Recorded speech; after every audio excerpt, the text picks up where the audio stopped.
Hello everyone, welcome to Kitely. So in today's session we are going to discuss classification of NPA and this is going to be the part 6. So अगर आपने इस series के बाकी के sessions नहीं देखे हैं सो playlist का लिंक डिस्क्रिप्शन बॉक्स में गिवन है, वहाँ जाके चेकआउट कर सकते हैं. सो ये चल रही है आपकी SBI PO की इंटरव्यू सीरीज़ जो कि काफ़ी ज़्यादा हेल्पफुल होने वाली है इंटरव्यू सेशंस के लिए एज वेल एज़ आपके आने वाले बैंकिंग एग्जाम्स के लिए. सो इससे पहले हम डिस्कस कर चुके हैं टाइप्स ऑफ NPA के बारे में 5th पार्ट में and now we are going to discuss about classification of NPA. So जान लेते कितने टाइप्स के NPA होते हैं. So there are 4 types of NPA. First is standard asset, substandard assets, doubtful assets and loss assets. अब इनको one by one जानेंगे because exams में आपसे पूछ लेते हैं, इंटरव्यूज़ में आपसे पूछ लेते हैं कि कितने तरीके के NPA होते हैं एंड पर्टिकुलर जो ये टाइप दे रखा है इसको एक्सप्लेन करने को आपसे बोल देते हैं इंटरव्यूज़ में. फर्स्ट है स्टैंडर्ड एसेट. तो स्टैंडर्ड एसेट में क्या होता है, ये टाइप्स ऑफ NPA में कम्प्लीटली इसलिए नहीं आता है, पार्शियली इसलिए रहता है क्योंकि इसमें पूरी तरह से NPA नहीं होता. क्योंकि इसमें क्या होता है कि ये रिस्क जो होता है वो काफ़ी ज़्यादा लो होता है.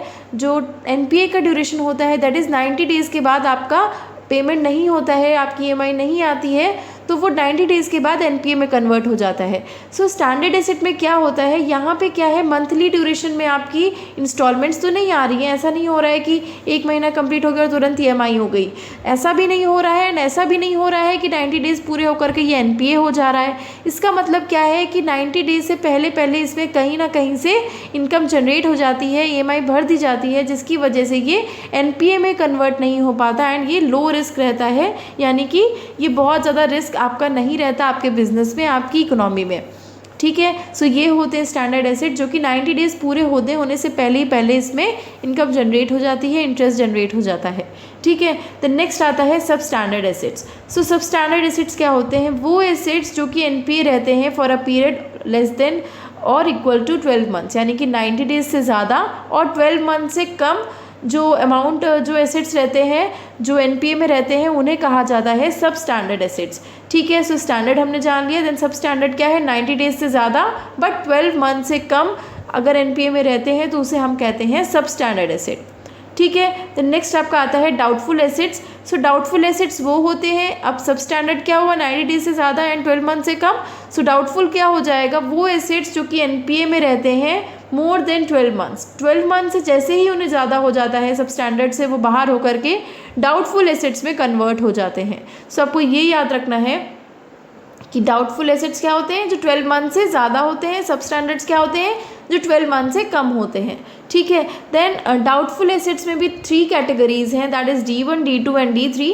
सो डाउटफुल एसेट में जो D1 कैटेगरी है उसमें जब डाउटफुल 1 साल तक रहता है, यानी कि 1 साल 12 मंथ से ज़्यादा एंड उसके नेक्स्ट 1 ईयर तक रहता है, तब उसे हम कहते हैं D1. देन D2 क्या है, डाउटफुल कैटेगरी में 1 से लेकर के 3 ईयर्स तक रहता है तो उसे हम कहते हैं D2 category of doubtful asset. And D3 category होती है जब डाउटफुल की कैटेगरी में वो 3 साल से ज़्यादा रहता है, तब उसे हम कहते हैं D3 category of doubtful asset. So I hope ये आपको याद रहेगा, 1 year, 1 to 3 year and 3 years से ज़्यादा. ठीक है. द नेक्स्ट आता है loss assets. So loss assets कौन से होते हैं, जिनमें हमें ये पता चल जाता है कि 3 ईयर्स से भी ज़्यादा हो गए, डाउटफुल एसेट के D3 कैटेगरी से भी ज़्यादा हो गया, जिसमें आप ये रियलाइज़ हो चुका है कि कहीं से भी पेमेंट जनरेट नहीं होनी है, जो बोरोवर है वो किसी भी मूड में नहीं है कि वो अपने लोन को ख़त्म करे. तो ऐसे ही एसेट्स जिनको अनकलेक्टेबल डिक्लेयर कर दिया जाता है RBI की तरफ से, तो उन्हें कह दिया जाता है लॉस एसेट. यानी कि नाम से ही जान सकते हैं इसको पूरी तरह से लॉस कह दिया जाता है बैंक का, इसमें इनकम नहीं जनरेट होती है. However there may be recovery value left. इसमें क्या होता है, रिकवरी वैल्यू कहीं ना कहीं थोड़ी बहुत रह जाती है बट इसे बैंक अपने एंड से लॉस में डिक्लेयर कर देती है. सो इसे कहते हैं लॉस एसेट्स. सो ये कुछ आपके क्लासिफिकेशंस थे NPA के जो काफ़ी ज़्यादा इंपॉर्टेंट होते हैं एंड इनसे क्वेश्चंस बन जाते हैं.